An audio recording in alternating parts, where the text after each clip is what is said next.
Oh, a peasant boy.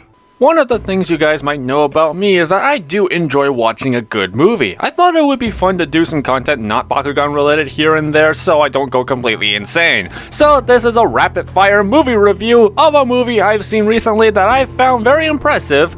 Wish Dragon. Wish Dragon is a Chinese-American animated movie distributed by Sony and released on Netflix, and one of the producers of the movie is actually Jackie Chan, one of the most popular action film stars of all time. I love Jackie. A lot of his films like Police Story and Rumble in the Bronx still remain some of my favorite movies of all time, and he was one of my role models growing up, his openly controversial political opinions though notwithstanding.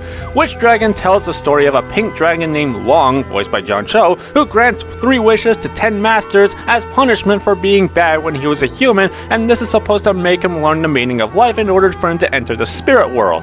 The working class college student named Din, voiced by Jimmy Wong, is the last master he has to grant wishes for, and Din tries to use those wishes to reunite with a childhood lady friend named Lena, voiced by Natasha Liu Bordizzo. But there are bad guys that want Long for themselves, including Lena's father, who plays the Mephistopheles in order to save the failing company he's running. In case you're wondering, yes, this movie legitimately sounds like the story of Aladdin. And no, despite it looking like it, this is not a Disney movie. I can't believe you misunderstood.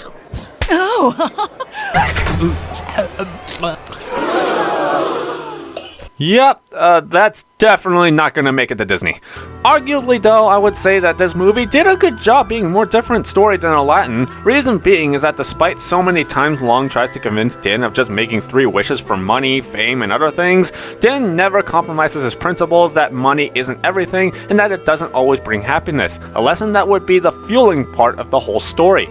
The only time he actually nearly compromises his principles is because he always gets constantly reminded that reality sucks, and the only time he nearly compromises his principles truly is when he gets desperate and thinks Lena would never like him unless he's rich and successful, which is why he lied before in order to hang out with her and get her to recognize him. Long at first just wants to have Din hurry and make 3 wishes, but after spending so much time with him, he learns the value of friendship and family, and when Din does get pushed over the edge, he convinces Din that all the money in the world will mean nothing in the end if you'll just end up alone, which is exactly what happened to him before becoming a dragon. But Lena, having a supermodel and rich lifestyle, really just wants a normal life with her father, while her father wants Lena to have a rich life, which was why they moved away, separating her from Din in the first place. It's a truly heartwarming piece of storytelling. While yes, having elements of Aladdin, it still was able to stand on its own and teach good lessons and have a heartwarming and emotional narrative. The characters are all extremely likable and relatable, everyone has really amazing development, the animation is pretty decent, and the cast gives amazing voice performances.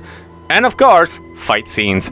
Maybe it's just my inner Chinese boy that really enjoys this movie and how well it portrays Chinese culture, but I think that this movie was a very kick-ass ride, and watching it made me smile and tear up and got me to the edge of my seat a lot of the times. I really don't have anything bad to say about this movie. One scene that bothered me was when Din and Lena as kids were being dragged by the kite. Their kite string phased right through a laundry rack. And also, I have no idea how it could be possible that Lena and Din's families are able to start a restaurant after Lena's dad is more than likely in very serious debt from his failed company, but maybe I'm just reading too deep into it. It's just such a shame that this movie was barely marketed or promoted. Literally the only way I knew this movie was coming out was because I followed Jimmy on Twitter and I remembered him mentioning this movie's existence on the Corridor podcast.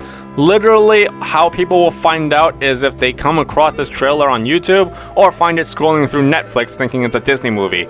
Marketing and promotion problems aside, this was a fantastic movie in my opinion, and I recommend going to watch it. And if you did, let me know what you think in the comments down below. And I'm going to give Wish Dragon a 9 out of 10.